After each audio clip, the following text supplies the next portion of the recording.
Brother good morning. Good morning sister. ஓம் சாந்தி. ஓம் குஷியா சாந்தி. இருக்கீங்களா? குஷியா இருக்கிறோம். அல்ல டபுள் குஷியா இருக்கிறோம். Okay sister. அப்படியா? சரி சிஸ்டர், சூப்பர். இன்னைக்கும் ஸ்லோகன் சூப்பரா சொல்லியிருந்தாரு. வரதானம் சூப்பர். இன்னைக்கும் முரளி சூப்பர் தான் சிஸ்டர். அப்படியா? ஆமா, இடையில காமெடிலாம் நிறைய சொல்லியிருந்தாரு. சரி பார்க்கலாம் இன்னைக்கு முரளி. சரி பிரதர், அந்த குஷியோட அப்படியே பாட மகா வாக்கியங்களை கேட்போம். 22/11/2024 காலை முரளி பாப்தாதா மதுபன். ஓம் சாந்தி. இனிமையான குழந்தைகளே, பாபாவின் ஸ்ரீமத்படி நடப்பதுதான் பாபாவுக்கு மரியாதை கொடுப்பதாகும். மனதின் வழி நடப்பவர்கள் அவமரியாதை செய்கின்றனர் அப்படின்னு அப்பா தலைப்பு கொடுத்துருக்காங்க. ஆமா, மரியாதை அப்படிங்கிறது ஸ்ரீமத்ல தான் இருக்குது. அதான் தந்தையின் வழிப்படி நடக்கக்கூடியவங்க தான் ஸ்ரீமத் படி நடக்கக்கூடியவங்க தான் தந்தைக்கு மரியாதை கொடுக்கக்கூடியவங்க. அதுதான் உங்களை மரியாதைகள் நிரம்பிய உத்தம புருஷர்களா மாத்தும். மரியாதா புருஷோத்தமன்னு சொல்றோம் இல்லையா, அது ஸ்ரீமத் படி நடக்கக்கூடியவங்க தான் அப்படி ஆவாங்க. மனதின் வழிப்படி நடக்கக்கூடியவங்க தந்தைக்கு அவமரியாதை செய்யக்கூடியவங்க. குருவுக்கு நிந்தனை செய்தா உயர்ந்த பதவி அடைய முடியாதுன்னு சொல்லியிருக்காங்க இல்லையா, அது போல தந்தைக்கு அந்த மனதின் வழிப்படி நடக்கக்கூடியவங்க தந்தைக்கு அவமரியாதை செய்யறாங்க. ஆமா, அப்பா கேக்குறாங்க, இல்லற விவகாரங்களில் இருப்பவர்களுக்காக எந்த ஒரு விஷயத்தில் பாபா தடை சொல்வது இல்லை, ஆனால் ஒரு கட்டளை இடுகிறார். அது என்ன?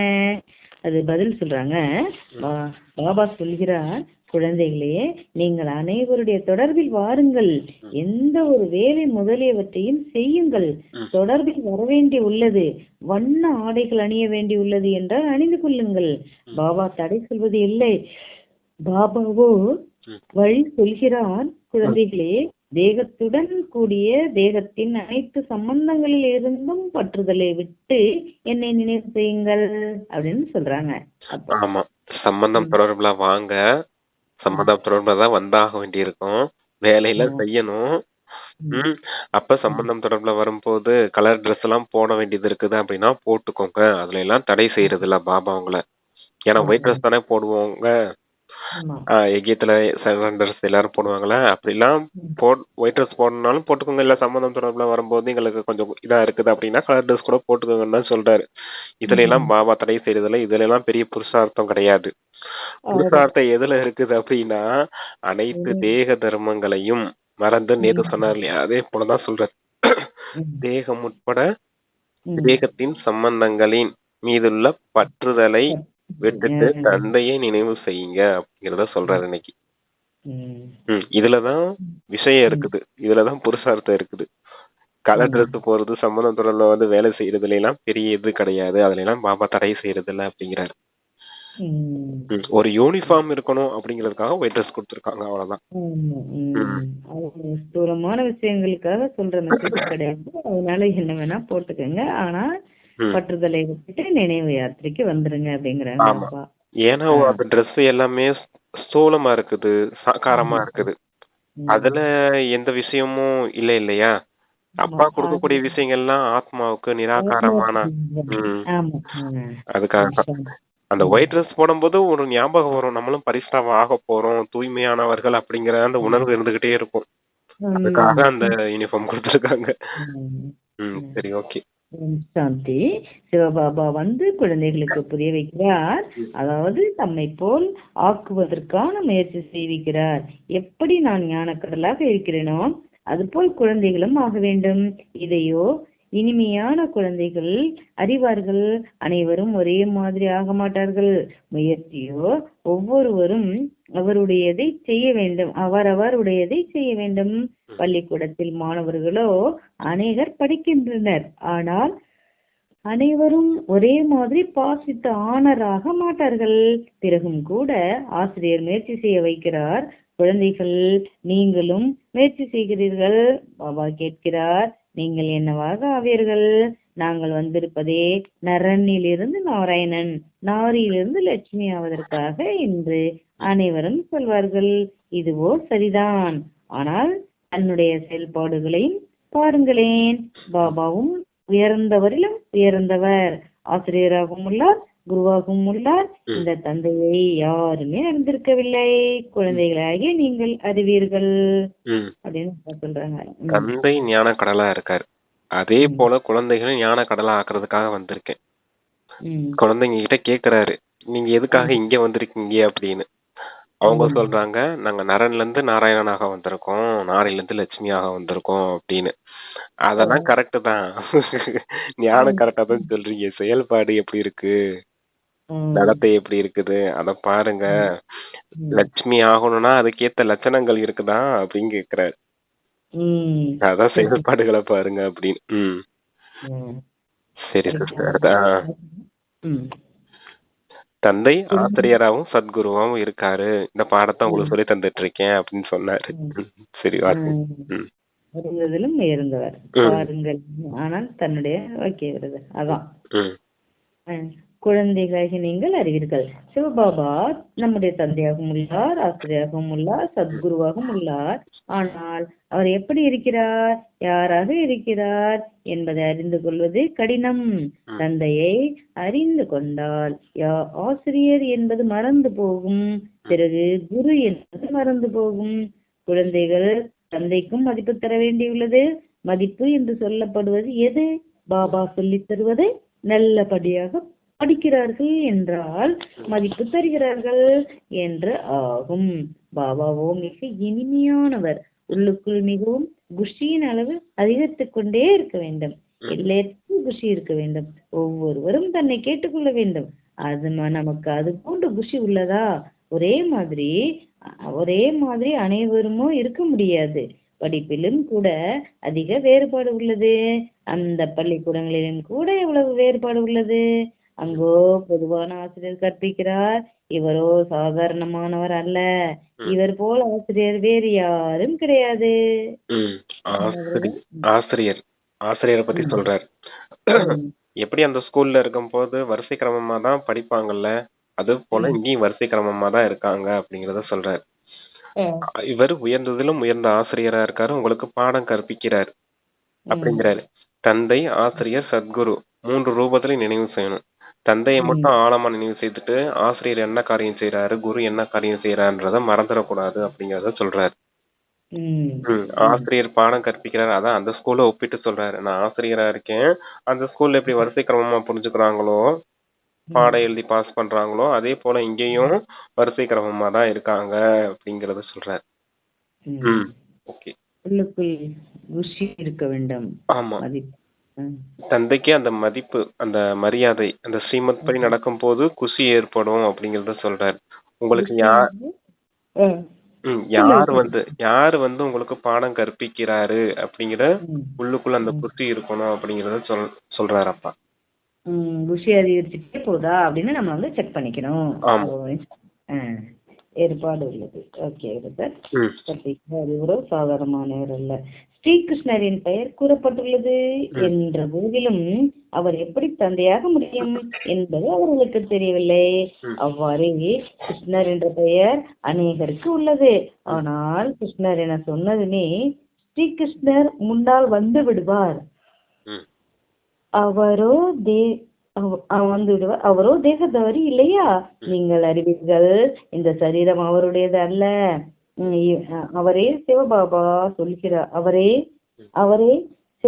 சொல்கிறார், நான் கடனாக பெற்றுள்ளேன். இதற்கு முன்பும் பிரம்மா மனிதராக இருந்தார், இப்போதும் மனிதராக உள்ளார். இவர் பகவான் அல்ல, அவர் ஒருவர் தான் நிராகார். இப்போது குழந்தைகளாகிய உங்களுக்கு எவ்வளவு ரகசியங்கள் சொல்லி புரிய வைக்கிறார். ஆனால் பிறகும் கூட இறுதியாகத்தான் தந்தை என புரிந்து கொள்வது, ஆசிரியர் என புரிந்து கொள்வது, இது இப்போது நடைபெற முடியாது. அடிக்கடி மறந்து விடுவீர்கள். தேகதாயின் பக்கம் புத்தி சென்று விடுகிறது. இறுதியில் தந்தையாக ஆசிரியராக சத்குருவாக உள்ளார். இந்த நிச்சயம் புத்தியில் இப்போது இல்லை. இப்போதோ மறந்து போகின்றன. மாணவர்கள் எப்போதாவது ஆசிரியரை மறந்து போவார்களா என்ன? பள்ளி விடுதியில் ஹாஸ்டலில் இருக்கும் மாணவர்களோ ஒருபோதும் மறக்க மாட்டார்கள். விடுதியில் இருக்கும் மாணவர்களுக்கோ பக்காவாக இருக்கும் இல்லையா?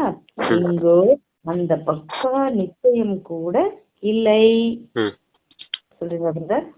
அந்த கிருஷ்ணர் சொல்றாரு, அந்த கிருஷ்ணர் தேகதாரி. கிருஷ்ணர்னு பேரை சொன்னோடனே உடனே அந்த கிருஷ்ணருடைய முகம், அந்த உருவமைப்பு எப்படி நம்ம போட்டோல பார்த்தோமோ அது ஞாபகம் வந்துரும் இல்லையா? ஆமா. அந்த மாதிரி நிராகாரன்னு சொன்ன உடனே பாபாவோட நினைவும் வந்துடணும், சிவபாபாவோட நினைவும் வரணும் அப்படிங்கறத சொல்றாரு. ஆத்மா ஒளிப்புள்ளியா இருக்காரு அப்படிங்கிற அந்த நினைவு வரணும் உங்களுக்கு. இந்த பிரம்மாவை பத்தி அடுத்து சொல்றாரு. இந்த பிரம்மா முதல்ல மனுஷனா இருந்தாரு, இப்போ மனுஷனா தான் இருக்காரு. இவர பகவான்னு சொல்ல முடியாது, நிராகாரர் அவர் ஒருத்தர் தான் அப்படிங்கறது சொல்றாரு. அப்புறம் என்ன சிஸ்டர் சொன்னாரு? எவ்வளவு ரகசியங்களை புரிய வைக்கிறார். அப்போது நடைபெற முடியாது, அதாவது புரிந்து கொள்வது, தந்தை ஆசிரியர் புரிந்து கொள்வது இப்போது முடியாது, மறந்து போகிறது அப்படின்னு சொல்றாங்க. இந்த ஹாஸ்டல் விடுதியை பத்தி சொல்லியிருந்தாரு. ஆசிரியர்களை ஆசிரியரை மாணவர்கள் மறப்பாங்களா அப்படின்னு கேக்குறாரு. ஒருபோதும் ஆசிரியரை மறக்க மாட்டோம் இல்லையா மாணவர்கள்? இப்ப கூட நமக்கு ஞாபகம் இருக்கும் இல்லையா, நமக்கு பாடம் சொல்லி கொடுத்தது யாரு அப்படின்றது. அது போல உங்களுக்கு பாடம் சொல்லி கொடுக்கறது யாரு அப்படிங்கிற ஞாபகம் இருக்கணும். குறிப்பா அந்த ஹாஸ்டல்ல இருக்க மாணவர்கள் ஒருபோதும் ஆசிரியரை மறக்கிறது கிடையாது.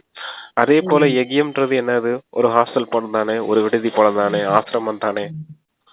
அங்க வார்டன் இருப்பாரு இல்லையா, இங்க வார்டன் யாரு? சிவபாபா அப்படிங்கறது சொல்றாரு. அவருடைய ஞாபகம் இருக்கணும் அப்படிங்கிறதுக்காக ஆசிரியர் மாணவர்கள் அத உதாரணமா சொல்றாரு. நீங்களும் இங்க ஹாஸ்டல்ல வந்துதான் தங்கி இருக்கீங்க, வந்து பாடம் படிக்கிறீங்க அப்படிங்கறத சொல்றாரு. நம்பர்வார் புருஷார்த்தத்தின் அனுசாரம் விடுதியில் அமர்ந்துள்ளனர் என்றால் நிச்சயமாக மாணவர்கள் தான். இந்த பக்கா புருஷார்த்தத்தின் அனுசாரம் பதவி பெறுவார்கள் என்பது அவர்களுக்கு தெரியும். அந்த படிப்பிலும் பிறகு யாராவது வக்கீல் ஆகின்றனர், இன்ஜினியர் ஆகின்றனர், டாக்டர் ஆகின்றனர். இங்கோ நீங்கள் உலகத்தின் எஜமானர் ஆகி கொண்டிருக்கிறீர்கள். ஆக இப்படிப்பட்ட மாணவர்களின் புத்தி எப்படி இருக்க வேண்டும், நடத்தை போக்கி எவ்வளவு நன்றாக இருக்க வேண்டும் என்று பாபா புரிய வைக்கிறார். குழந்தைகளே, நீங்கள் ஒருபோதும் அழக்கூடாது. நீங்கள் உலகத்தின் எஜமானராகிறீர்கள். ஐயோ கடவுளேன்னு அழக்கூடாதான். அதான் யா ஹுசைன். ஹுசைன்னா கடவுள் அர்த்தம். யாஹூ அப்படின்னா ஐயோ அப்படின்னு அர்த்தமா. என்று அழக்கூடாது என்று சத்தமிடக்கூடாதுங்கிறாங்க அப்பா. யா ஹுசேன் என்று கூக்குரலிடுவது என்பது மிகவும் அதிகமாக அழுவதாகும். பாபாவோ சொல்கிறார், யார் அழுகிறார்களோ அவர்கள் இழந்து விடுகிறார்கள். உலகத்தின் உயர்ந்ததிலும் உயர்ந்த ராஜ பதவியை இழந்து விடுகிறார்கள். நாங்கள் நரனிலிருந்து நாராயணன் ஆவதற்காக வந்துள்ளோம் என்று சொல்லவோ செய்கின்றனர். ஆனால் அதற்குரிய நடத்தை எங்கே?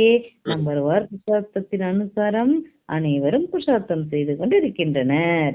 சிலரோ நல்லபடியாக பாஸ் ஆகி ஸ்காலர்ஷிப் பெற்று செல்கின்றனர், சிலர் ஃபெயில் ஆகி விடுகின்றனர். உங்களிலும் கூட சிலர் படிக்கின்றனர், சிலர் படிப்பதும் கிடையாது.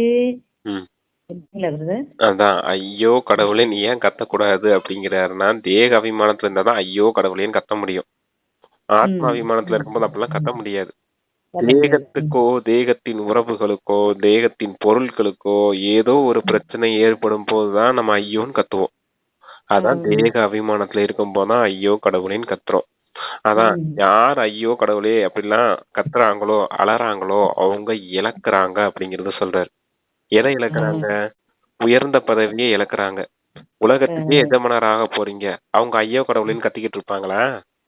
இல்ல ஐயோ ஐயோ கத்திட்டு இருப்பாங்களா? அப்ப இழக்குறீங்கன்னா தேக அபிமானத்துல வந்து கத்திட்டு இருக்கீங்க. இது உங்களுடைய புருஷார்த்தம் கிடையாது. உங்களுக்கு ஞானமே இல்லாம போயிருச்சு பாத்தீங்க இல்லையா ஐயோ கடவுளேன்னு கத்தும் போது. அவங்க இறந்தே போயிட்டாங்க, சரீரத்தையே விட்டாங்கன்னு வச்சுக்கோங்க, ஆத்மா அழியுமா? உங்களுக்கு கொடுக்குற பாடமே ஆத்மா பரமாத்மா டிராமா படம் தானே. ஆத்மா அழியாது, தேகம் தான் சரீரம் அழிய போகுது. அந்த ஞானம் உங்களுக்கு புரிஞ்சிருக்கணும். ஐயோ கடவுளேன்னு கத்துறீங்கன்னா அது புரியலேன்னு அர்த்தம். இந்த டிராமா 5000 வருஷத்துக்கு ஒரு முறை ரிப்பீட் ஆகிட்டே இருக்கும். இப்ப சரீரம் விட்டு போனா என்ன, 5000 வருஷங்களுக்கு திருப்பி எனக்கு கூட அதே பாட்டு வந்து பண்ணதானே வருவாங்க அப்படிங்கிற நினைவாது இருக்கணும். அப்ப டிராமா நினைவும் இல்லாம போச்சு பாத்தீங்களா? அப்புறம் நான் உங்களுக்கு வந்து பாடம் சொல்லி கொடுத்து என்ன பிரயோஜனம்? அதான் ஐயா கடவுளையும் கத்திட்டு தேக அபிமானத்துல வந்துட்டு இழக்காதீங்க, பதவி இழக்காதீங்க அப்படின்னா ஞானமே இல்லாம தேக அபிமானத்துல கொண்டுட்டு வந்து மாயை உங்களை துக்கம் கொடுக்குது. ஞானமே இந்த துக்கத்துல இருந்து விலைக்கு சுகத்துக்கு போறதுக்கான ஞானம் தான். மறுபடியும் நீங்க இவ்வளவு பாடம் சொல்லி கொடுத்து மறுபடியும் அங்கிட்டு போய் தேக அபிமானத்துல ஐயோ கடவுள்னு கத்திட்டு இருந்தீங்கன்னா என்னன்னு புரிஞ்சுக்கிறது நானு அப்படிங்கறத கேக்குறாரு. அழுவது எல்லாமே தேகாபிமானம் தானே. ஆமா சொல்ல எல்லாமே ஆத்மாவுக்கு, அதுல போய் அழுதுங்கிறது அதுதான் வித்தியாசத்தை நமக்கு எடுத்துரைக்கிறாங்க. ஆமா பிரதர், எப்படி கிராமத்தினருக்கு படிப்பது பிடிக்காது, புல்ல இருக்க சொல்வீர்கள். இதுதான் காமெடி, என்ன இதுதான் பெரிய காமெடி. புல்ல இருக்க சொல்லியிருக்காங்க, மகிழ்ச்சியுடன் செல்வார்கள். அதில் சுதந்திரமான வாழ்க்கை இருப்பதாக நினைக்கின்றனர். படிப்பது பந்தனம் என நினைக்கின்றனர். இப்படியும் அநேகர் உள்ளனர். பணக்காரர்களில் ஜமீன்தார்களும் குறைந்தவர்கள் இல்லை. தங்களை சுதந்திரமானவர்களாக மிகுந்த குஷியில் இருப்பதாக நினைக்கின்றனர். வேலை என்ற பெயரோ கிடையாது இல்லையா? ஆபீசர் பதவி முதலியவற்றிலும் மனிதர்கள் பணி செய்கின்றனர் இல்லையா? இப்போது குழந்தைகளாகிய உங்களுக்கு பாபா படிப்பு சொல்லி தருகிறார். உலகத்தின் எஜமானர் ஆக்குவதற்காக, வேலைக்காக படிப்பு சொல்லித்தரவில்லை. நீங்களோ இந்த படிப்பினால் உலகத்தின் மாலிக்காகக்கூடியவர்கள் அல்லவா? மிக உயர்ந்த பதவி ஆகின்றது. நீங்களோ உலகத்தின் எஜமானர், முற்றிலும் சுதந்திரமாக ஆகிவிடுகின்றீர்கள். விஷயம் எவ்வளவு எளிமையானது. ஒரே படிப்பு, இதன் மூலம் நீங்கள் இவ்வளவு உயர்ந்த மகாராஜா மகாராணி ஆகிறீர்கள். அதுவும் தூய்மையானவர்களாக. நீங்களும் கூட சொல்கிறீர்கள், எந்த தர்மத்தை சேர்ந்தவராயினும் வந்து படிக்கலாம். இந்த படிப்போ மிக உயர்ந்தது என புரிந்து கொள்வார்கள். சொல்றீங்களா பிரதர்? அந்த புல்ல இருக்கிற விஷயம் சொல்றது என்னன்னா, கிராமத்துல இருக்கவங்களுக்கு படிக்கிறதுனா பிடிக்காது. படிக்கிறதுனா பெரிய கஷ்டம் போல அனுபவம் பண்ணுவாங்க. இப்ப நம்ம குழந்தைங்க எல்லாம் செய்யும் இல்லையா, படிக்க சொன்னா அவங்களுக்கு என்னமோ எதையோ பெரிய கடுமையான வேலையை செய்ய சொல்றது மாதிரி அவங்க ஃபீல் பண்ணுவாங்க. ஆனா இருக்கிறதே ஈஸியான வேலை படிக்கிறதுதான்றதே தெரியல அவங்களுக்கு. சரி, அப்படித்தான் நம்மளும் இருந்து வந்தோம், அப்படித்தான் இருக்காங்க குழந்தைங்க. அதான் சொல்றேன், கிராமத்து ஆளுங்களுக்கு படிக்க சொன்னா அப்படியே பெரிய கஷ்டம் போல அனுபவம் ஆகும். புல்ல இருந்து பெரிய கஷ்டமான இந்த தேகத்தின் விஷயங்கள்லாம் செய்ய சொன்னாக்க, ஸ்தூல விஷயங்கள்லாம் செய்ய சொன்னாக்கா அவங்க சுதந்திரமா அந்த வேலையை செய்வாங்க அப்படிங்கறத சொல்றாரு. இப்ப தந்தை உங்களை பாடம் கற்பிக்கிறது எதுக்காக கற்பிக்கிறாருன்னா, உலகத்துக்கே எஜமானர் ஆக்குறதுக்காக கற்பிக்கிறாரு. அங்க போய் வேலையாட்களை அப்படி போய் புல்ல இருக்கிறதுக்கும் அதுக்குமாவா உங்களை வேலையாட்களுக்கா படிக்க வைக்கிறேன் ராஜயோகத்தை? நீங்க ராஜா ஆகிறதுக்கு, மகாராஜா மகாராணி ஆகிறதுக்காக பாடம் படிக்க வைக்கிறேன் அப்படிங்கறத சொல்றாரு. ஜமீன்தார்கள் எவ்வளவு சுதந்திரமா இருக்காங்க, அவங்களும் தங்களை சுதந்திரமானவர்கள் தான் புரிஞ்சுக்கணுவாங்களாம். ஏன்னா அவங்களுக்கு எந்த வேலையும் கிடையாது, வேலையாட்கள் இருப்பாங்க, அவங்களே எல்லா வேலையும் செஞ்சு கொடுத்துருவாங்க. இவங்க சுதந்திரமா அந்த அந்த வரவு செலவு கணக்கு மட்டும் பார்த்துட்டு அவங்க ஜாலியா இருப்பாங்க. அது போல நீங்களும் ஜாலியா இருக்கிறதுக்கு மகாராஜா மகாராணியா உலகத்தின் எஜமானர்களா ஆகி சும்மா அப்படி ஒரு சில அந்த அதனது எஜமானர்களாகி அந்த எஜமானர்களுக்கு ஒரு கடமைகள் இருக்கும் இல்லையா, அதை செய்யறதுக்கு சூப்பர்வைசிங் சொல்லுவாங்க இல்லையா, அந்த மாதிரி ஒரு மேற்பார்வைக்கு தான் படிக்க வைக்கிறேன். உங்களை உயர்ந்தவர்களா ஆக்குறது தான் படிக்க வைக்கிறேன். அங்கேயும் போய் இப்படி தாசியர்களா போய் பணியாட்களா போய் வேலை செய்யறதுக்கா படிக்க வைக்கிறேன் உங்களை. அதுக்காக நீங்க எதுக்காக நம்ம படிக்கிறோம்னு புரிஞ்சுக்கிட்டு உயர்ந்த பதவியேற்கான முயற்சி செய்யுங்க. இங்க கூட ஆபீசர்ஸ் எல்லாம் இருக்காங்க. ஆபீசர்ஸ் ஆகி கணக்கு வழக்கு எழுதுறது கூட என்ன, அது கூட ஒரு பணி தானே, அதுல கூட சுமைகள் இருக்கும் இல்லையா. ஆனா ராஜா ராணிக்கு பெரிய சுமைகள்லாம் இருக்காது அப்படிங்கறத சொல்ல. பணியாட்கள் இருந்தா கிளர்க்கு அக்கௌண்டன்ட் எல்லாம் இருப்பாங்க, அவங்கதான் அந்த கணக்கு வழக்கெல்லாம் பாப்பாங்க. ஆனா ராஜராணிக்கு அந்த வேலை கூட இல்லையா அப்படிங்கறத சொல்றாரு. அவங்க சுதந்திரமா இருப்பாங்க, அது போல நீங்களும் சுதந்திரமா இருக்கணும் அப்படிங்கறத சொல்றாரு. உங்களுக்கு புத்தி இப்போது எவ்வளவு விசாலமாக ஆகியுள்ளது. எல்லைக்கு உட்பட்ட புத்தியிலிருந்து எல்லையற்ற புத்தியில் வந்திருக்கிறீர்கள். நம்பர்வார் புருஷார்த்தத்தின் அனுசாரம் நாம் அனைவரும் மற்றவர்களை உலகத்தின் எஜமானர் ஆக்க வேண்டும் என்பதில் எவ்வளவு புத்தி இருக்கிறது. உண்மையில் பணியாளராக இருப்பது என்பது அங்கேயும் உள்ளது. தாசிகள் வேலையாட்கள் முதலானவர்களோ வேண்டும் தானே. படித்தவர்கள் முன்பு படிக்காதவர்கள் தலைவணங்கி நிற்பார்கள். அதனால் பாபா சொல்கிறார், நல்லபடியாக படிப்பீர்களானால் நீங்கள் இது போல் தேவதைகளாக ஆக முடியும், நாங்கள் இது போல் ஆவோம் என்று சொல்லவும் செய்கின்றீர்கள். ஆனால் படிக்கவில்லை என்றால் என்னவாக ஆவார்கள்? படிப்பதில்லை என்றால் பிறகு தந்தையை இவ்வளவு மரியாதையுடன் நினைவு செய்வது இல்லை. பாபா சொல்கிறார், நீங்கள் எவ்வளவு நினைவு செய்கிறீர்களோ அவ்வளவு உங்கள் விகர்மங்கள் நாசமாகும். பாபா, நீங்கள் எப்படி வழி நடத்துகிறீர்களோ அவ்வாறே நடப்போம் என்று குழந்தைகள் சொல்கின்றனர். பாபாவும் வழிமுறையை பிரம்ம பாபா மூலம்தான் தருவார் இல்லையா? ஆனால் இவருடைய அறிவுரையையும் கூட பெற்றுக்கொள்வது இல்லை. பிறகும் பழைய மட்டமான மூடத்தனமான வழிமுறைதான் நடக்கின்றனர். அந்த படிப்பை பத்தி சொல்ல, படிப்புக்கு யாரு படிச்சவங்க இருக்காங்களோ அவங்க முன்னாடி படிக்காதவங்க தலை வணங்கி நிப்பாங்க அப்படிங்கறத சொல்றாரு பாருங்க. அப்ப எல்லாமே அந்த படிப்புலதான் இருக்குது. கல்விதான் உயர்ந்த செல்வம் அப்படிங்கறதுதான் சொல்லியிருக்காங்க. நமக்கு கூட திருக்குறள்ல கல்வி அப்படின்னு ஒரு அதிகாரமே இருக்குது இல்லையா? அதுலயும் சொல்லிருப்பாரு, கற்கே நன்றி கற்கே நன்றி, பிச்சை புகினும் கற்க கற்கே நன்றி. அப்படின்னு என்ன அர்த்தம்? படிக்கிறதா நல்லது, படிக்கிறதா நல்லது. பிச்சை எடுத்தாலும் நீ படிக்கிறதா நல்லது, பிச்சை எடுத்தால் நீ படிச்சே ஆகணும் அப்படிங்கறதுதான் அங்கேயும் சொல்லியிருக்காங்க. அதைதான் அப்பாவும் சொல்றாரு, படித்தவர்கள் முன்பு படிக்காதவர்கள் தலை வணங்கி நிற்பார்கள். அப்ப நீங்க நல்ல விதத்துல படிச்சு உலகத்துக்கு எஜமானர் ஆகிறதுக்கான விஷயத்த செய்யுங்க அப்படிங்கிறார்.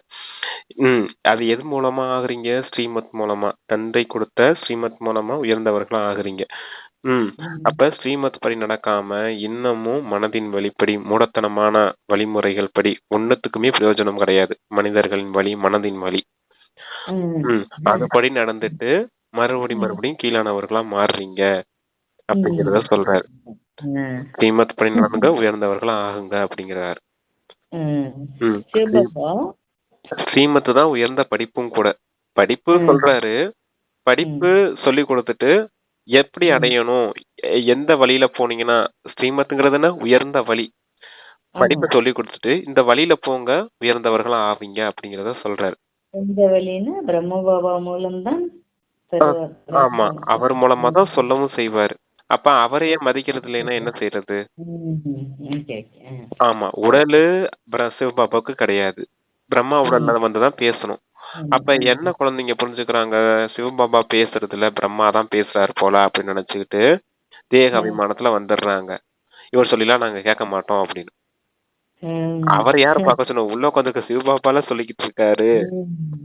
அதனாலதான் மூடத்தனமான அந்த நம்பிக்கை பின்னாடியே போய்கிட்டு இருக்காங்க, விஷயத்தையே புரிஞ்சுக்கிறது இல்ல அப்படின்னு சொல்லுவாரு.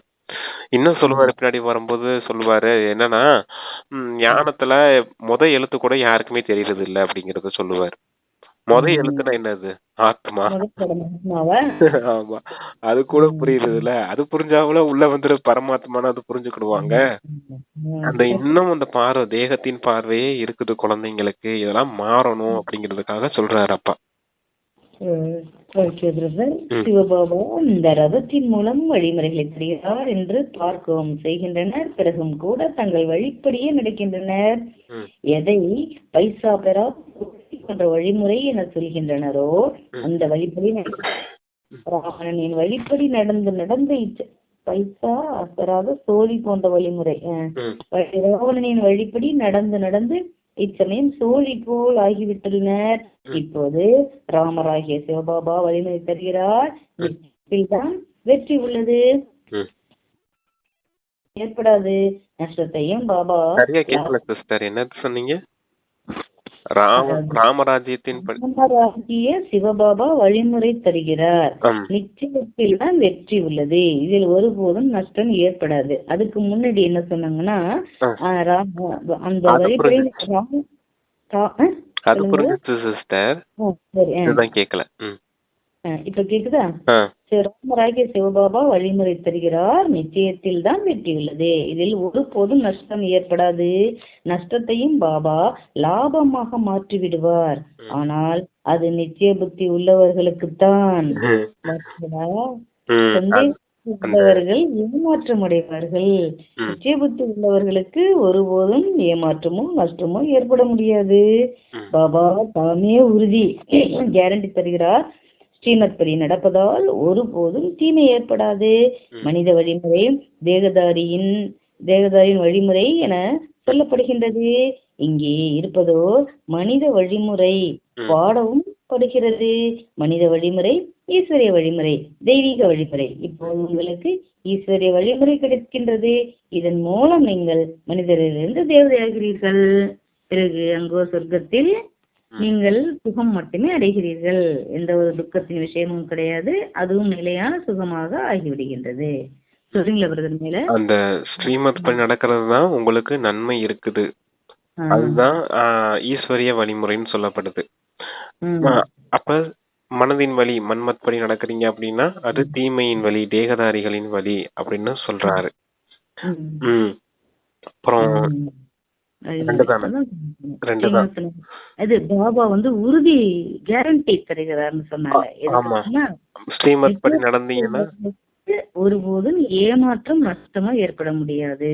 ஆமா, லாபமோ நஷ்டமோ ஏற்படாது அப்படிங்கிறது ஸ்ரீமத் படி நடக்கும் போது. அந்த ஆனா நிச்சய புத்தி உள்ள குழந்தைங்களுக்கு தான் அதுவும் நடக்கும் அப்படிங்கறதையும் சொல்றாரு. லாபம் ஸ்ரீமத் படி நடந்தா லாபம் மட்டுமே உங்களுக்கு. அதுல நஷ்டம் ஆகுதுன்னா கூட அத நஷ்டத்தை கூட பாபா லாபமா மாத்திடுவார் ஸ்ரீமத் படி நடக்கும் போது. நமக்கு அனுபவம் ஆகும் இல்லையா சிஸ்டர்? நம்ம இங்க ஏதோ தப்பா நடக்கிறது மாதிரியே ஃபீலா இருக்கும் டிராமா படி. ஆனா கொஞ்ச நாள் போயிருச்சுன்னா தெரியும் அது நன்மைக்கு தான் நடந்திருக்குது அப்படின்னு. ஆனா அந்த சமயம் நிகழ்காலத்துல பார்க்கும்போது அது ஏதோ தப்பா நடக்கிறது மாதிரியே தெரியும் நமக்கு. அந்த நேரம் தான் நம்ம பாயிண்ட கொண்டுட்டு வராம குழப்பத்துல போயிடுவோம். ஆனா ஒரு 2 நாள் 3 நாள் இல்ல ஒரு வாரமோ அந்த பிரச்சனை முடியும் போது தெரியும் நமக்கு அது நன்மைக்கு தான் நடந்திருக்குது. இந்த விஷயம் நம்ம புரியாம இருந்துச்சு. இப்ப புரிய வைக்கிறதுக்காக தான் டிராமா படி அது ஒரு பார்ட் அந்த சீன் நமக்கு வந்திருக்குது அப்படின்னு புரியும். லேட்டா புரியும் நமக்கு. லேட்டா புரியுறத முன்னாடியே புரிஞ்சுக்கோங்க அப்படிங்கிறதுக்காக தான் சொல்றாரு அப்பா. ஸ்ரீமத் படி மட்டும் நடங்க, டிராமா உங்களுக்கு நன்மை செய்யும்ன்றது. மனித வழிமுறை, ஈஸ்வரிய வழிமுறை, தெய்வீக வழிமுறைனா என்னது பிரதர்? அதுதான் சிஸ்டர், மனித வழிமுறைனா அசுர வழிமுறை. இந்த மன்மத் படி நடக்கிறது. இப்ப வருது தெய்வீக வழிமுறைனா அது தேவதைகள் ஆகும் இல்லையா? அகர்மம், விகர்மம், சுகர்மம் இருக்கு இல்லையா? சுககர்மம் செய்யறது ஈஸ்வரிய வழிமுறை, அகர்மா செய்யறது தெய்வீக வழிமுறை தேவதைகள் ஆகும் போது. அசுரர்களின் வழிமுறை விகர்மம். விகர்ம அப்படி நடந்தோம்னா அசுர வழிமுறை. அதை சொல்றாரு. கிடைக்கிறது சொர்க்கத்தில் அடைகிறேன். உங்களை சுய உணர்வில் கொண்டு வர வேண்டியுள்ளது. வருங்காலத்தின் உணர்வு வருகின்றது. இப்போது இது புருஷோத்தம சங்கமயுகம். இதில் தான் ஸ்ரீமத்து கிடைக்கின்றது. பாபா சொல்கிறார், நான் கல்பமாக கல்பத்தின் சங்கமயுகத்தில் வருகிறேன். அதை நீங்கள் அறிவீர்கள். அவருடைய வழிப்படி நீங்கள் செல்கிறீர்கள். பாபா சொல்கிறார், குழந்தைகளே, இல்லறத்தில் வேண்டுமானால் இருங்கள், நீங்கள் ஆடை முதலியவற்றை மாற்றுங்கள் என்று யார் சொல்கிறார்கள்? எதை வேண்டுமானாலும் அணிந்து கொள்ளுங்கள். நீ அநேகருடன் தொடர்பில் வர வேண்டியுள்ளது. வண்ண ஆடைகளுக்கு யாரும் தடை விதிக்கவில்லை. எந்த ஆடையை வேண்டுமானாலும் அணிந்து கொள்ளுங்கள். இதனுடன் எந்த தொடர்பும் கிடையாது. பாபா சொல்கிறார், தேகத்துடன் கூட அனைத்து சம்பந்தங்களையும் விட்டுவிடுங்கள். மற்றபடி அனைத்தையும் அணிந்து கொள்ளுங்கள். தன்னை ஆத்மா என்று மட்டும் உணர்ந்து பாபாவை நினைவு செய்யுங்கள். இதை பக்காவாக நிச்சயம் செய்யுங்கள். இதையும் அறிவீர்கள், ஆத்மாதான் பதீத் மற்றும் பவனமாக ஆகின்றது. மகாத்மாவையும் கூட மகானாத்மா என சொல்வார்கள், மகான் பரமாத்மா என சொல்ல மாட்டார்கள். அவ்வாறு சொல்வதும் அழகாக சரியாக இருக்காது. புரிந்து கொள்வதற்கான எவ்வளவு நல்ல பாயிண்ட்கள். சத்குரு அனைவருக்கும் சத்கதி அளிப்பவரோ ஒரே ஒரு பாபா தான். அங்கே ஒருபோதும் அகால மரணம் ஏற்படுவதில்லை. இப்போது குழந்தைகள் நீங்கள் புரிந்து கொண்டிருக்கிறீர்கள். அந்த சம்பந்தம் தொடர்புல வந்தது சொல்லிட்டோம். கேள்வி பதிலே சரி சொல்லிடுவோம். சம்பந்தம் தொடர்புல வாங்க, வேலை செய்யுங்க, எல்லா காரியமும் செய்யுங்க.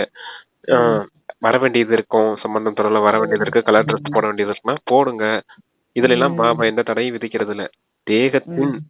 தேகம் உட்பட தேகத்தின் அனைத்து சம்பந்தங்களின் மீது இருக்கக்கூடிய பற்றுதலை மட்டும் தந்தை நினைவு செய்யுங்க அப்படின்னு சொன்னார். எதுக்காக அப்படின்னா, தேகம் விஷயங்களுக்கு பிரச்சனைகள் வந்துகிட்டே இருக்கும். தேகமோ, தேகத்தின் உறவுகளோ, தேக பொருட்களோ ஏதோ ஒரு விஷயத்துல பிரச்சனைகள் வந்துகிட்டே இருக்கும். இதுக்கு தீர்வு இருக்குதான்னு கேட்டா தீர்வே இருக்காது. ஆமா ஒண்ணு ஆமா போச்சுன்னா ஒண்ணு ஒண்ணு போச்சுன்னா மாத்தி ஒண்ணு ஒண்ணு வந்துகிட்டே வந்துகிட்டே இருக்கும். தான் இருக்கும். அதெல்லாம் பிடிச்சு பிடிச்சு வைக்கிறது எது? இந்த மனசும் புத்தியும் தான். ம் அதுதான் பற்று. என்னுடைய பிரச்சனை இது, நான் சமாளிக்கணும் அப்படின்னு போயிட்டோன்னு வச்சுக்கோவேன், ஒண்ணு மாத்தி ஒண்ணு ம் வந்துகிட்டே இருக்கும். அப்புறம் எங்கிட்ட அப்பாவை நினைவு செய்யறது? ம் அதனாலதான் ம் சொல்றாரு, டிராமா படி எல்லாமே சரியா தான் நடக்கும். தேகத்தின் அந்த வெளிப்புற விஷயங்கள் எல்லாமே. இல்ல அது ம் சரி செய்யறதுக்கு வெளி உலகத்திலேயே, அந்த தேக உலகத்திலேயே வேற ம் வேலையாட்கள்லாம் இருக்காங்க. அந்த பெரிய ம் பெரிய அறிவாளிங்க பாத்துக்கிடுவாங்க அந்த விஷயத்தெல்லாம். நீங்க போய் ம் அந்த நீங்க போய் அந்த விஷயத்துல செய்யணும்னு அவசியம் இல்ல. உங்களுக்கு ம் கொடுக்கப்பட்ட வேலை என்ன? மனதுல எதையுமே பிடிச்சு வைக்காதீங்க.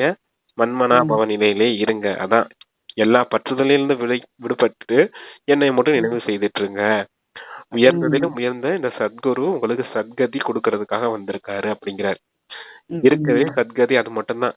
வெளிப்புற விஷயங்கள் எல்லாமே மனசை வந்து பாதிக்குது. மனம் ம் மனம் பாதிக்கப்படுறதுனாலதான் விகாரமா செய்யறோம். அது எதுவுமே ம் பாதிக்கப்படக்கூடாதுன்னா வெளிப்புற எந்த விஷயத்தையுமே எடுத்துக்கிடாதீங்க. வெளிப்புற விஷயங்கள் ஆட்டோமேட்டிக்கா டிராமா படி நல்லதே நடக்கும். சில ம் விஷயங்களுக்கு நம்ம பிளான் பண்ணி செய்ய வேண்டியதா இருக்கும். நம்ம செய்யற பிளான் கூட அது கரெக்டா இருக்கும்னு சொல்லவும் முடியாது. ம் அந்த ம் சமயம் வேலை செய்யலாம், இல்ல கொஞ்ச நாள் ம் கழிச்சு அது கரெக்டா இருக்காத மாதிரி இருக்கும். அந்த மாதிரி ம் குழப்பத்துக்குள்ள எல்லாம் போகணும்னு அவசியம் இல்ல. வெளிப்புற ம் விஷயங்கள் கொஞ்சம் பணம் செலவழிச்சாலும் வெளிப்புற விஷயங்களுக்கெல்லாம் நீங்க போய் தலையிட்டு நிக்காதீங்க அப்படிங்கறத சொல்றாரு. உங்களுக்கு ஓகே தேவை வெளிப்புற ம் விஷயங்கள் எதையுமே மனசுக்குள்ள கொண்டுட்டு வராதீங்க. ம் மனசுல ம் எப்பவும் பாபா மட்டுமே இருக்கணும் அப்படிங்கறத சொல்றாரு. ம் ம். இப்போது குழந்தைகளை புரிந்து கொண்டீர்கள். பாபா மீண்டும் நம்மை இதுபோல் தேவதாசார் முன்பு இது புத்தியில் இருந்ததில்லை. கல்பத்தின் ஆயுள் எவ்வளவு என்பதையும் அறிந்திருக்கவில்லை. இப்போது நினைவும் வந்துவிட்டது. இதையும் குழந்தைகள் புரிந்து கொண்டுள்ளனர். பாபாவுக்கு ஆத்மாவுக்குத்தான் பாவாத்மா புண்ணியாத்மா என சொல்லப்படுகிறது. ஆத்மாவுக்குத்தான் பாவாத்மா புண்ணியாத்மா என சொல்லப்படுகிறது.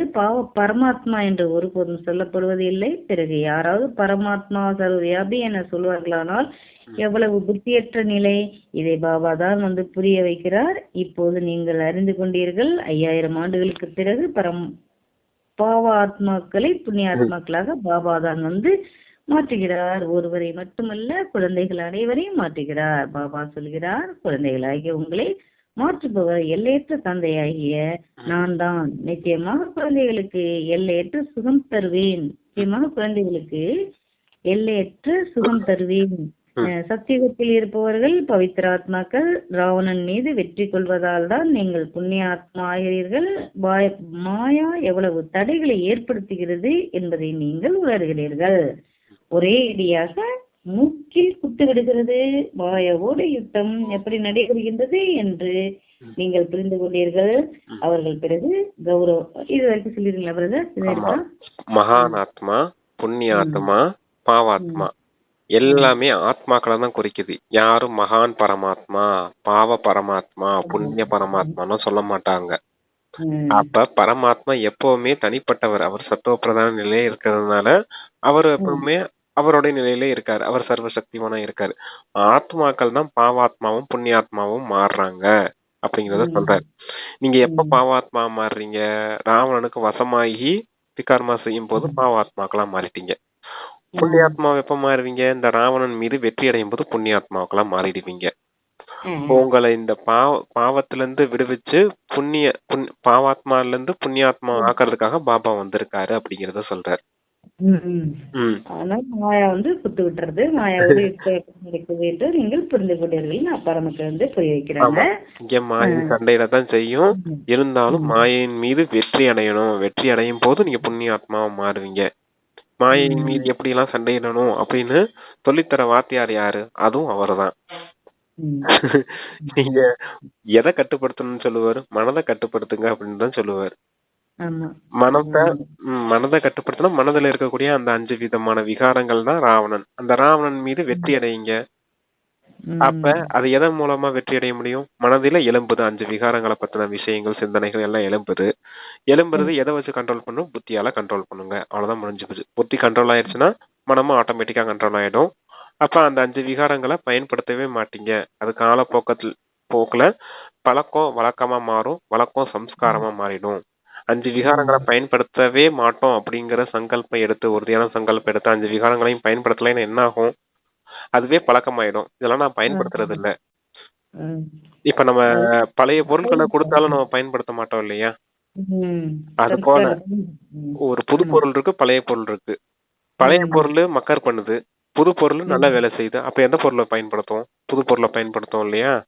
ஆமா. அது போல 5 விகாரங்களும் பழைய பொருட்கள், அது மக்கர் பண்ணக்கூடிய பொருள். அதனால அதெல்லாம் ஒதுக்கிருங்க. ம். இப்ப புது பொருளா அப்பா கொடுத்திருக்காரு, அன்பு, அமைதி, ஆனந்தம், சுகம், சாந்தி, தூய்மைன்னு எல்லாம் கொடுத்திருக்காரு இல்லையா? அதெல்லாம் ஆமா. பயன்படுத்துங்க. அதெல்லாம் புது பொருட்கள். இத பயன்படுத்தும் போது என்ன ஆகும்? இது பழக்கம் வழக்கமா மாறிடும். அந்த வழக்கம் சம்ஸ்காரமா மாறிடும். நீங்க எதுக்காக அப்பா வந்திருக்காரு? பாவாத்மால இருந்து புண்ணியாத்மா மாறணும். புண்ணியாத்மா ஆகணும்னா தெய்வீக குணங்களின் சம்ஸ்காரத்தை உருவாக்கிட்டீங்கன்னா புண்ணியாத்மாவா மாறிடுவீங்க. ம். அந்த விஷயத்துக்காக அப்ப சொல்றாரு அது. வைக்கிறது. ம். பிறகு கௌரவர்கள் மற்றும் பாண்டவர்களின் யுத்தம், சேனைகள் முதலியன என்னென்னவெல்லாம் உட்கார்ந்து சாஸ்திரத்துல காமிச்சிருக்காங்க அப்படி. ம். பாவாத்மாக்களா அவங்க கௌரவர்கள், புண்ணியாத்மாக்களா பாண்டவர்கள் அப்படின்னு யுத்த காலத்தை காமிச்சு, அந்த கிருஷ்ணரை காமிச்சு, கிருஷ்ணர் அர்ஜுனனுடைய ரதத்துல கிருஷ்ணர் உட்கார்ந்தது மாதிரி, ஞானம் கொடுத்தது மாதிரி எல்லாம் என்னென்னமோ உட்கார்ந்து சிந்தனை செஞ்சு உருவாக்கி இருக்காங்க பாருங்க அப்படிங்கிறாரு. உருவாக்கியிருக்காங்க. இது எல்லாமே குப்தமானதுன்னுட்டாங்க அப்பா. இதை பற்றி நீங்கள் தான் அறிவீர்கள். மாயாவோட ஆத்மாக்கள் நாம் யுத்தம் செய்ய வேண்டும். பாபா சொல்கிறார், உங்கள் விரோதிகளில் மிகப்பெரிய விரோதி காமம். யோக பலத்தின் மூலம் நீங்கள் இதன் மீது வெற்றி கொள்கிறீர்கள். யோக பலத்தின் அர்த்தத்தையும் கூட யாரும் புரிந்து கொள்ளவில்லை. யார் சதோ பிரதானமாக இருந்தனரோ அவர்கள்தான் சமோ பிரதானமாக ஆகியுள்ளனர். பாபா தாமே சொல்கிறார், அநேக பிறவிகளின் கடைசியில் நான் இவருக்குள் பிரவேசமாகிறேன். அவர்தான் தமோ பிரதானமான ஆகியுள்ளார். தத்துவம் அவர்தான் இவர். பாபா ஒருவரை மட்டும் சொல்ல மாட்டார். அதாவது ததத்துவம்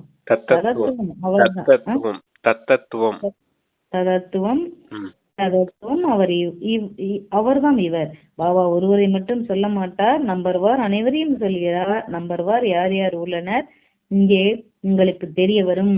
இன்னும் போனால் உங்களுக்கு அதிகம் தெரிய வரும். மாலையின் சாட்சாத்காரம் உங்களுக்கு செய்திப்பேன். பள்ளிக்கூடத்தில் அடுத்த வகுப்புக்கு மாறும்போது அனைத்தும் தெரிய வருகிறது இல்லையா? முடிவுகள் அனைத்தும் வெளியாகிவிடும். பாபா ஒரு பெண் குழந்தையிடம் கேட்பார், உனது பரீட்சைக்கான பேப்பர் எங்கிருந்து வருகிறது? லண்டனில் இருந்து வருவதாக குழந்தை சொன்னது.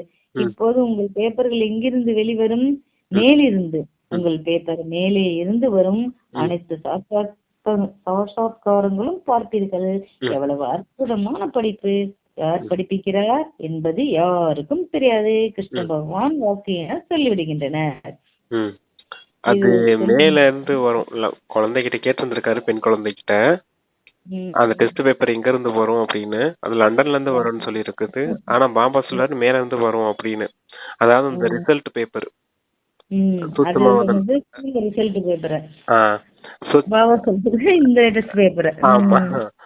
அது சூட்சுமத்துல வரக்கூடிய விஷயத்த சொல்றாருப்பா. மேல இருந்து வரும், அவ்வியக்த வதன்ல இருந்து. ஏமா நம்ம இங்க என்ன காரியம் செய்தோமோ அது அவ்வியக்த வதன்ல எமர்ஜ் ஆகும் இல்லையா? அப்ப அவ்வியக்த வதன்ல எமர்ஜ் ஆகுறது அங்கதானே ரிசல்ட் அனௌன்ஸ் ஆகும். யார் எந்த அளவுக்கு ஞான சொரூபமா, குணஸ்வரூபமா, சக்தி சொரூபமா ஆயிருக்கீங்க அப்படிங்கிறது. அதெல்லாம் உங்களுக்கு இறுதி நேரத்துல சாட்சாத்காரம் கிடைக்கும் அப்படிங்கறத சொல்றாரு. இப்ப ஆனுவல் எக்ஸாம் எழுதுறோம் அப்படின்னா இறுதி நேரத்துல நம்ம எந்த அளவுக்கு பாஸ் பண்ணிருக்கோம், ப்ரொமோட்டடா, டிடைன்டா தெரியும் இல்லையா? நமக்கு பாஸ் ஆஃப் என்னன்னு தெரியும் இல்லையா? என்ன காரியம் செஞ்சிருக்கோம், எவ்வளவு மார்க் நம்ம வாங்கியிருக்கோம் அப்படிங்கிறது. அது போல இறுதி நேரத்துல உங்களுக்கு எல்லா ரிசல்ட்டும் அனௌன்ஸ் ஆகும். அதெல்லாம் சாட்சாத்காரமா உங்களுக்கு கிடைக்கும் அப்படிங்கறத சொல்றாரு. அனைவரும் நம்பர்வாராக விஷயம் நம்பர்வார் இருக்கும். அதீந்திரிய சுகம் என்றால் என்னவென்று கோபியரிடம் கேளுங்கள் என்ற பாடல் கடைசி நேரத்தில் விஷயம். பாபா புரியுள்ளார். பாபாவுக்கு தெரியும் இந்த குழந்தைகள் ஒருபோதும் கீழே விழுகிறவர்கள் அல்ல. ஆனால் பிறகும் கூட என்ன நடக்கிறது என தெரியவில்லை. படிப்பையே படிப்பதில்லை, அதிர்ஷ்டத்தில் இல்லை. போய் அந்த உலகத்தில் உங்கள் வீட்டுக்குள் குடியேறுங்கள் என்று கொஞ்சம் சொன்னால் போதும், உடனே சென்று விடுவார்கள். போய் அந்த உலகத்தில் உங்கள் குடியேறுங்கள் என்று சொன்னால் கொஞ்சம் போதும், உடனே சென்று விடுவார்கள். எங்கிருந்து வெளியேறி எங்கோ சென்று விடுவார்கள். எங்கிருந்து வெளியேறி எங்கோ சென்று விடுகின்றனர். அவர்களின் நடத்தை, பேச்சு, செயலும் கூட அவ்வாறு உள்ளது. நமக்கு இவ்வளவு கிடைத்தால் நாம் போய் தனியாக இருக்கலாம் என நினைக்கின்றனர். ம், நடத்தை மூலம் புரிந்து கொள்ளப்படும். இதன் அர்த்தம் நிச்சயம் உள்ளது என்பது அல்ல, ம். வேறு வழியின்றி அமர்ந்துள்ளனர். என்ன சொன்னீங்க? அது என்னன்னா, இப்ப இது யஜ்யத்துல இருக்கக்கூடியவங்களும் சொல்றாரு அப்பா. அது எப்படின்னா என்ன சொல்றது? படிப்பு, அதாவது இங்கே கீழே விழுகிறவர்கள் அல்ல, பிறகும் கூட என்ன நடக்கிறது எனக்கு தெரியவில்லை. படிப்பை படிப்பதில்லை, அதிர்ஷ்டத்தில் இல்லை. போய் அந்த உலகத்தில் உங்கள் வீட்டுக்குள் குடியேறுங்கள். அந்த வீட்டுக்குள்ள போய் குடியேறுங்கன்னா இந்த பழைய உலகத்துல இருந்து அந்த புது உலகத்துல போய் குடியேறுங்கன்னு அப்பா சொல்லுவாரு. அந்த விஷயத்த சொல்றாரு அப்பா. அங்க இங்க இருந்து விலகி அங்க போங்க, பழைய உலகத்தை மறந்துட்டு புது உலகத்துக்கு போறதுக்கான காரியத்தை செய்யுங்கன்னு அப்பா சொல்றாரு. ஆனா அங்க யஜ்யத்துல இருக்க குழந்தைங்க என்ன செய்யறாங்க அப்படின்னா, எங்கேயோ போக சொல்றதுக்கு எங்கேயோ போயிட்டாங்க அப்படிங்கறத சொல்றாரு.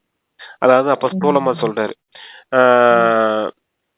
நல்ல விதத்துல போக சொல்றதுக்கு அவங்க அப்பா கையை விட்டுட்டே போயிட்டாங்கன்னு சொல்லுவாரு இல்லையா, அத சொல்றாரு. நடத்தை சரியில்லை, அவங்களுடைய பேச்சு நடத்தை இதெல்லாம் சரியில்லாத காரணத்தினால அப்பா விட்டுட்டு போயிட்டாங்க அப்படின்னு சொல்லுவார் இல்லையா, அத சொல்றாரு அப்பா. இங்க நல்ல நல்ல இடத்துக்கு தான் வந்தாங்க. எப்படி துக்கத்துல இருந்து சுகத்துக்கு போறதுக்கான விஷயத்த அப்பா சொல்ல வந்தாரு. இப்ப துக்கத்துல இருந்து சுகத்துக்கு போறதுக்கான படிப்பை படிக்கிறதுக்காக வந்தாங்க. வந்தவங்க தந்தை கையை விட்டுட்டே போயிட்டாங்க, மறுபடியும் துக்க தாமத்துக்கே போயிட்டாங்க அப்படிங்கிறார். இவ்வளவு கிடைத்தால் நாம் போய் தனியாக இருக்கலாம் என நினைக்கின்றனர். காசு இருந்துச்சுன்னா நம்ம எதுக்கு இங்க உட்காந்து படிக்கணும் செய்யணும், அப்படி இது இப்ப இவ்வளவு கஷ்டப்பட்டு இவ்வளவு முயற்சி செய்யணுமா, இவ்வளவு வேலை செய்யணுமா அப்படிங்கிற அந்த உணர்வு. அதான் கொஞ்சம் பணம் நமக்கு இருந்துச்சுன்னா நம்ம தனியா போய் கூட ஒதுங்கி தனியா கூட இதா பண்ணிக்கலாம் இல்லையா, இங்க இருந்துட்டு எதுக்கு கஷ்டப்படணும் அப்படின்னு நினைக்கிறாங்களாம் குழந்தைங்க. சுகதாமத்துக்கு போக போறோம், சொர்க்கத்துக்கு போக போறோம் அப்படிங்கிற நினைவுலாம் கிடையாது. வந்திருக்குது சிவபாபாங்கிற ஞாபகம் கூட இல்ல. எல்லாம் அந்த தேக ரீதி தேக அபிமானத்திலேயே பாக்குறாங்க. பிரம்மா பாபா அப்படிங்கிற அந்த தேகதாரி மனுஷனா பாக்குறாங்க. அவருக்கு இருக்கக்கூடிய அறிவுரைகள் எல்லாமே அவங்களுக்கு கஷ்டமா தெரியுது, கடினமா தெரியுது. வேறு வழி இன்றி அமர்ந்துள்ளனர். ஆமா, அதான் அந்த ஆரம்பத்துல சொன்னார் இல்லையா, அந்த புல்ல இருக்கிற கதை தான். சரியா, அந்த புல்ல இருக்கிறதுக்கு சொன்னா அவங்க செய்வாங்க, ஆனா படிக்க சொன்னா எல்லாருக்கும் அவ்வளவு கஷ்டமா இருக்கும். அந்த மாதிரி சொன்னார் இல்லையா, அதே போல இங்க படிக்க சொல்றது அவ்வளவு கஷ்டமா இருக்கு அப்படிங்கறத சொல்றாரு குழந்தைங்களுக்கு. ஒருபோதும் அமர்வது கூட இல்லை, மாயா படிக்க விடுவதில்லை. இதுபோல் அனைத்து சென்டர்களிலும் உள்ளனர், ஒருபோதும் படிக்க வருவதில்லை. அதிர்ஷ்டம் இல்லையா, எவ்வளவு உயர்ந்த ஞானம் பகவான் கற்றுத் தருகிறார். இந்த வேலையை செய்யாதீர்கள் என்று பாபா சொன்னால் கேட்க மாட்டார்கள். நிச்சயமாக தலைகீழான எல்லாருக்கும் சந்தோஷமா இருக்கணும். வாழ்ந்து பார்த்து நம்மளோட மனசெல்லாம் பார்த்தாருன்னு தெரியல, இவ்வளவு அக்யூரேட்டா படம் இல்ல. அதான் நான் படிக்க சொன்னா படிக்கிறது கிடையாது, படிக்கிறதுக்காக சென்டருக்கு வரதில்ல, ஜாலியா இருக்கணும் நிம்மதியா இருக்கணும் அப்படின்ற அந்த ரீதியிலே இருக்காங்க. யோகா பண்ண சொன்னா யோகா பண்றது இல்ல, படிக்க சொன்னா படிக்கிறது இல்ல. நாங்க எப்போ ஃப்ரீயா இருக்கணும், எப்ப பார்த்தாலும் யாருக்கிட்டயா வாக்குவாதம் பண்ணிக்கிட்டு பேசிக்கிட்டு அரட்டை அடிச்சுக்கிட்டு, ஏன்னா ஒரு அந்த சத் சங்கம்னு சொல்லுவாங்க இல்லையா, 4 பேரோட பேசி 4 பேர் முகத்தை பார்த்தாதான் எங்களுக்கு சந்தோஷமா இருக்கும் அப்படிலாம் சொல்லிட்டு வருவாங்க இல்லையா, அது போலதான் இருக்காங்க. ஏதோ என்ஜாய் பண்றதுக்காக சென்டருக்கு வந்துகிட்டு இருக்காங்க அப்படிங்கறது சொல்றாரு. அது தேக ரீதியில என்ஜாய்மெண்டா இருக்குது, ஆனா ஆத்ம ரீதியில என்ஜாய் பண்ணுங்க அப்படின்னு சொல்றாரு. அதுக்கு படிக்கணும் இல்லையா, அத படிக்கிறதே இல்லைன்னா அப்புறம் எப்படி ஆத்மா என்ஜாய் பண்ண முடியும், அத சொல்றாரு அப்பா. வெளிப்புற விஷயங்களுக்கே முக்கியத்துவம் கொடுக்கறாங்க, உள்ள ஆத்மா முன்னேறணும், நம்ம நல்ல நிலைமையை அடையணும், அடுத்த பிறவிக்கான விஷயங்கள் அது எதுவுமே புரிஞ்சுக்கிறது இல்லைன்ற, அதான் முதலே அந்த ஆத்மா பாடத்தையே புரிஞ்சுக்கிறது இல்லை அப்படிங்கறத சொல்றாரு இல்லையா. அனைத்து சென்டர்களிலும் உள்ளனர். இந்த வருது மறுபடியும் முதல் பாடத்தை கூட புரிந்து ராஜதானி ஸ்தாபனை ஆகி கொண்டிருக்கிறது. அதிலோ பல விதமானவர்களும் வேண்டும் இல்லையா, மேலிருந்து தொடங்கி கீழே வரை அனைவரும் உருவாகின்றனர். பதவிகளில் வேறுபாடோ இருக்கும் இல்லையா, இங்கேயும் நம்பர்வார் பதவிகளில் உள்ளனர். வேறுபாடு என்ன, அங்கே ஆயுள் அதிகம் மேலும் சுகம் அதிகம், இங்கோ ஆயுள் குறைவு மற்றும் துக்கமும் உள்ளது. குழந்தைகளின் புத்தியில் இந்த அற்புதமான விஷயங்கள் உள்ளன. இந்த டிராமா எப்படி உருவாக்கப்பட்டுள்ளது, பிறகு கல்ப கல்பமாக நாம் அதே பாகத்தில் நடிப்போம், கல்ப கல்பமாக நடித்துக் கொண்டே இருப்போம். இவ்வளவு மிகச்சிறிய ஆத்மாவுக்குள் எவ்வளவு பாகம் நிரம்பியுள்ளது, அதே தோற்ற அமைப்பு, அதே செயல்பாடு. இந்த சிருஷ்டி சக்கரம் சுற்றி கொண்டே உள்ளது. உருவாகி கொண்டிருக்கிற இந்த சக்கரம் பிறகும் கூட அதே போல் திரும்பவும் நடைபெறும். அதான் 5000 வருஷத்துக்கு அப்புறமும் அந்த டிராமா திரும்பி திரும்பி நடக்கும். அதே ஆத்மால 84 பிறவியின் பாகம் பதிவாயிருக்கு இல்லையா? அப்ப ஒவ்வொரு பிறவிலும் என்னென்ன சரீரம் எடுத்தாங்களோ அதே சரீரத்தை எடுக்கும். அதான் அதே தோற்ற அமைப்பு, அதே பாகம், அதே நடிப்பு. அதான் கல்பமா இது நடந்துகிட்டே இருக்குது 5000 வருஷத்துக்கு ஒரு முறை அப்படிங்கறத சொல்றேன். இந்த ட்ரெஸ் எல்லாம் போடுறது கூட அதே கலர் ட்ரெஸ் தான் போடுவோமா பிரதர்? ஆமா, எதுவுமே மாறாது சிஸ்டர். நீங்க அதுதான் ஆச்சரியம் டிராமால. இப்ப நான் ஒரு இயர்போன் போட்டு பேசிட்டு இருக்கேன், சரியா? அந்த இயர்போன் தான் போன கல்பத்திலயும் நான் பண்ணிட்டு இருந்தேன். போன கல்பத்துல நானும் அதே இயர்போன்ல தான் பேசிட்டு இருந்தேன். இதே போன்ல தான் யூஸ் பண்ணிட்டு இருந்தேன். இதே மாதிரிதான் நீங்களும் நானும் பேசிட்டு இருந்தோம். பதிவாயிருக்குது டிராமால. உங்க ஆத்மால இந்த நேரம் என் கூட தான் பேசணும் பதிவாயிருக்குது, நான் உங்க கூட தான் பேசணும் பதிவாயிருக்குது. நம்ம 2 பேரும் சேர்ந்துதான் இவங்களுக்கு கிளாஸ் பண்ணணும் பதிவாயிருக்குது. அதுவும் கரெக்டா அதே சேனல்ல அதே பேர்ல தான் ஆரம்பிச்சிருப்போம், அதே பேர்ல தான் போட்டுட்டு இருப்போம். எத்தனை பேர் பாக்குறாங்களோ அதே வியூஸ் தான் அங்கேயும் போகும். 5000 வருஷத்துக்கு முன்னாடி இந்த நேரம் ஒரு கொசு பறந்தா கூட அதுவும் திரும்ப பறக்கும்னு பிரதர் சொல்லுவாரு. ஆமா, அதுதான் அது அக்யூரேட்டா பிக்ஸ் ஆயிருக்குது. அது மாறவே மாறாது அப்படிங்கறத சொல்றேன். ஏன்னா இது உருவாகி உருவாக்கப்பட்ட நாடகம். உருவாகி சுற்றி கொண்டே உள்ளது. உருவாகி கொண்டிருக்கிற இந்த சக்கரம் பிறகும் கூட அதே போல் திரும்பவும் நடைபெறும். சதோ பிரதானம், சதோ ரஜோ தமோவில் வருவார்கள். இதில் குழப்பம் அடைவதற்கான விஷயம் கிடையாது. நல்லது. தன்னை ஆத்மா என உணர்கிறீர்களா? ஆத்மாவின் தந்தை சிவபாபா இதையோ புரிந்து கொண்டிருக்கிறீர்கள் இல்லையா? யார் சதோ பிரதானமாக ஆகிறார்களோ அவர்கள் தான் பிறகு தமோ பிரதானமாக ஆகிறார்கள். பிறகு பாபாவை நினைவு செய்வீர்களானால் சதோ பிரதானமாக ஆகிவிடுவீர்கள். இதுவோ நல்லதுதான் இல்லையா?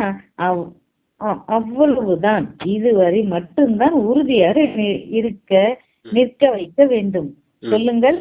எல்லையற்ற தந்தை இந்த சொர்க்கத்தின் ஆசையை தருகிறார். அவரே பதித்த பாவனர்.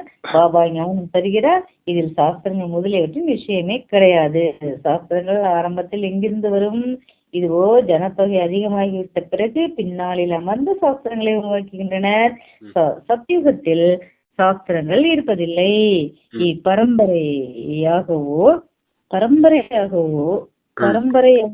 எந்த ஒரு பொருளும் இருப்பதில்லை. பெயர் வடிவமும் மாறிவிடும். நல்லது அப்படின்னு அப்பா முதலே நிறைய பண்ணிருக்காங்க. சத்துவ பிரதானம் யார் இருந்தாங்களோ அவங்கதான் தமோ பிரதானமா ஆயிட்டாங்க. தமோ பிரதானமான ஆனவங்களை தான் சத்துவ பிரதானமா ஆக்குறதுக்கு பாபா வந்திருக்காரு. ஆத்மா பரமாத்மா விஷயங்களை புரிஞ்சிருக்கீங்க இல்லையா? ஆத்மாக்கள் சத்துவ ரஜோ தமோ நிலையில இறங்கி வரணும். சத்துவ பிரதானமா இருந்தது ஆத்மா தான். அவங்க இந்த நாடகத்துல நடிக்கிறது காரணத்தினால சத்துவத்திலேயே அடுத்த ரஜோ நிலையில இறங்கி தமோ நிலையில இறங்கி தமோ பிரதானமா வந்துட்டாங்க. அதாவது சத்தியகம் சதோ பிரதான், திரேதாயகம் சதோ,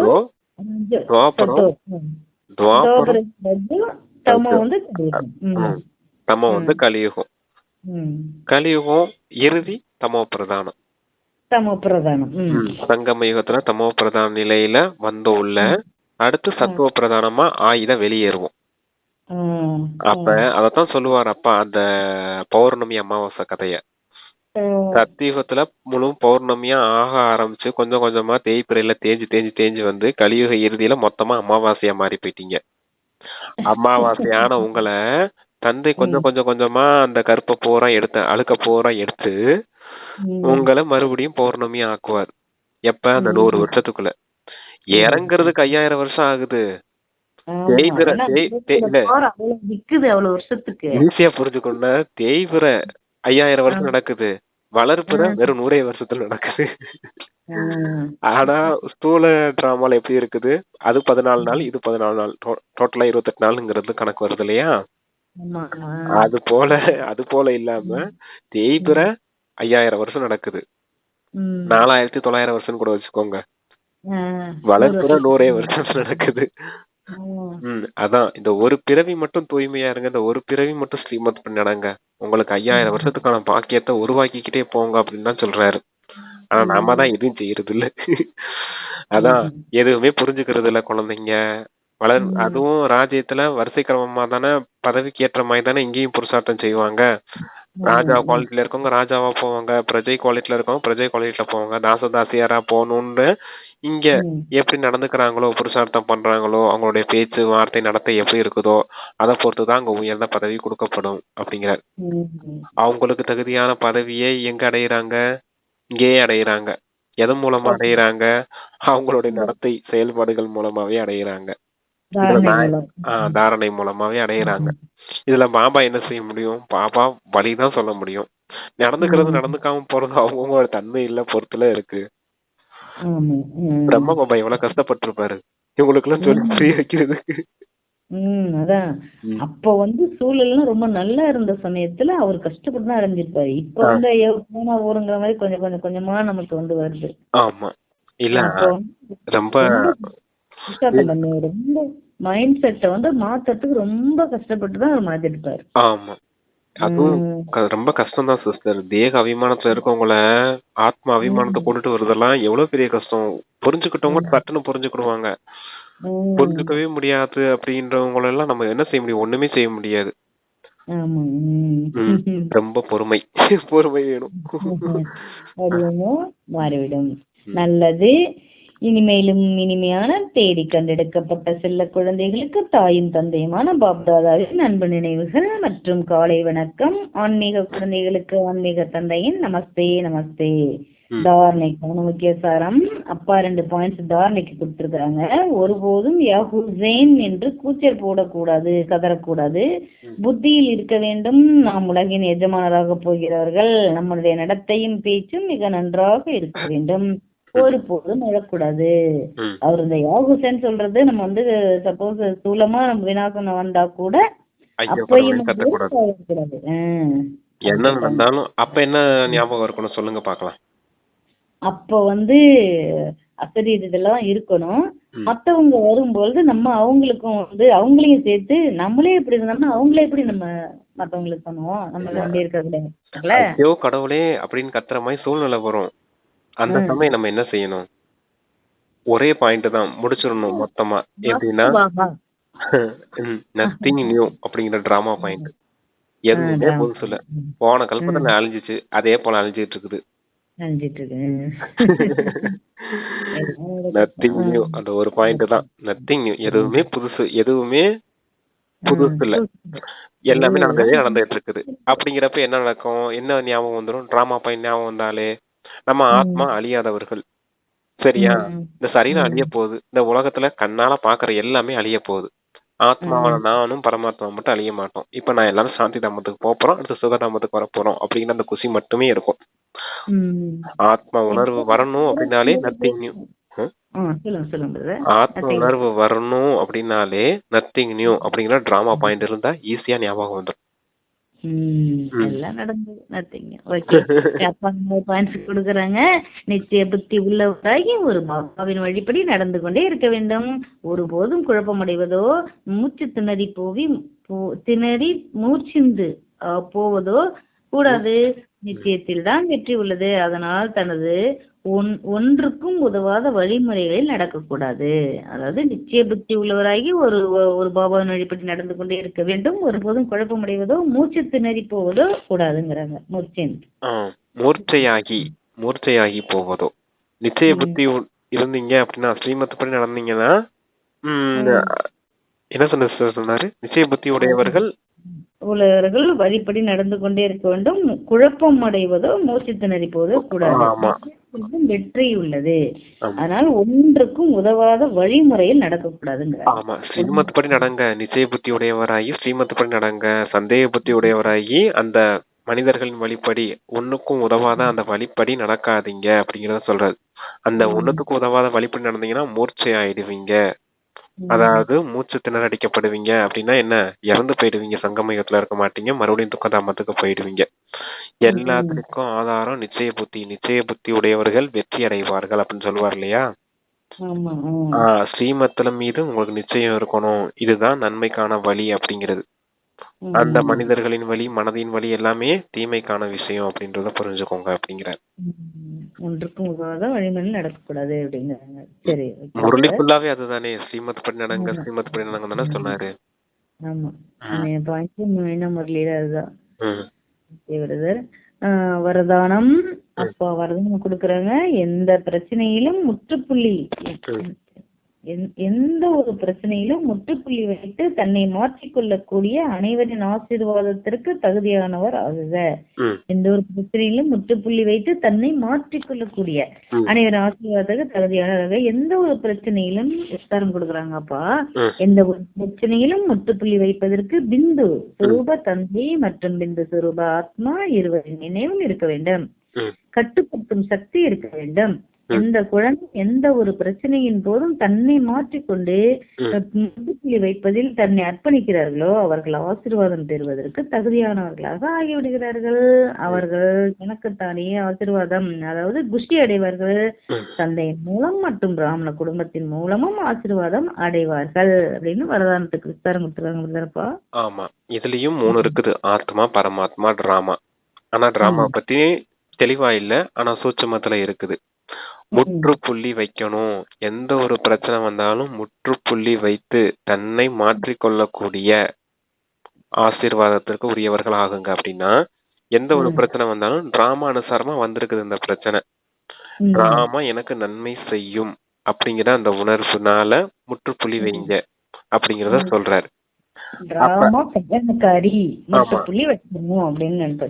பிரச்சனை வருது அப்படின்னா டிராமா நன்மை செய்யக்கூடியது. ஏதோ நான் தவறு செஞ்சிருக்கு, ஏதோ கணக்கு வழக்கு இருக்குது, அதனால வந்திருக்குது. வந்ததும் நன்மை செய்யறதுக்காக தான் வந்திருக்குது. எனக்கு நல்ல விதத்துல பாடம் கற்பிக்கிறதுக்காக, எனக்கு ஒரு நல்ல அனுபவத்தை கத்துக் கொடுக்கறதுக்காக வந்திருக்குது. அதனாலதான் டிராமா நன்மை செய்யக்கூடியது அப்படிங்கறத சொல்றது. அதுதான் ஃபுல் ஸ்டாப். அப்புறம் பிரச்சனைகள் வருது அப்படின்னா இருவர் நினைவு இருக்கணும். பிந்து ரூபத்தின் ஆத்மாவின் நினைவும் பிந்து ரூபமா இருக்கக்கூடிய பரமாத்மாவின் நினைவும் இருக்கணும். பிரச்சனைகள் எது வந்தாலுமே இந்த சாக்கார உலகத்துல அந்த டிராமா அனுசாரமா தான் வரும். தேக ரீதியான பிரச்சனைகள் தான் வருமே தவிர ஆத்மா ரீதியான எந்த ஒரு பிரச்சனையும் இருக்காது. அதனாலதான் சொல்றாரு, எப்ப பிரச்சனை வருதோ 2 பேரும் நினைவு இருக்கணும். ஆத்மா பரமாத்மா அப்படிங்கிற நினைவு இருக்கணும். இந்த தேக உலகத்துக்கும் எனக்கு எந்த சம்பந்தமும் கிடையாது. நான் ஆத்மா தான், என்னுடையவர் பரமாத்மா தான், என்னுடைய உலகம் ஆத்மலோகம் தான் அப்படிங்கிறது புத்தி மேல போகணும். இந்த உலகத்து பக்கமா வரக்கூடாது. ஏன்னா இந்த உலகத்துல எல்லாமே நன்மை செய்யறதுக்காகத்தான் நடக்குது அப்படிங்கறத புரிஞ்சுக்கோங்க அப்படிங்கறத சொல்றாரு. அப்ப நீங்க முற்றுப்புள்ளி வைக்கணும். பிரச்சனை சமயத்துல வரும்போது டிராமா படி வந்திருக்கு, டிராமா முற்றுப்புள்ளின்னு ஃபுல் ஸ்டாப் வச்சுட்டீங்க. ஆத்மா பரமாத்மா அப்படிங்கிற அந்த நினைவுலயே இருக்கீங்க அப்படின்னா உங்களால ஈஸியா சுயமாற்றம் கொண்டுட்டு வர முடியும் அப்படிங்கிறாரு. அதான் டிராமான்னு ஃபுல் ஸ்டாப் வச்சுட்டு சுயமாற்றம்.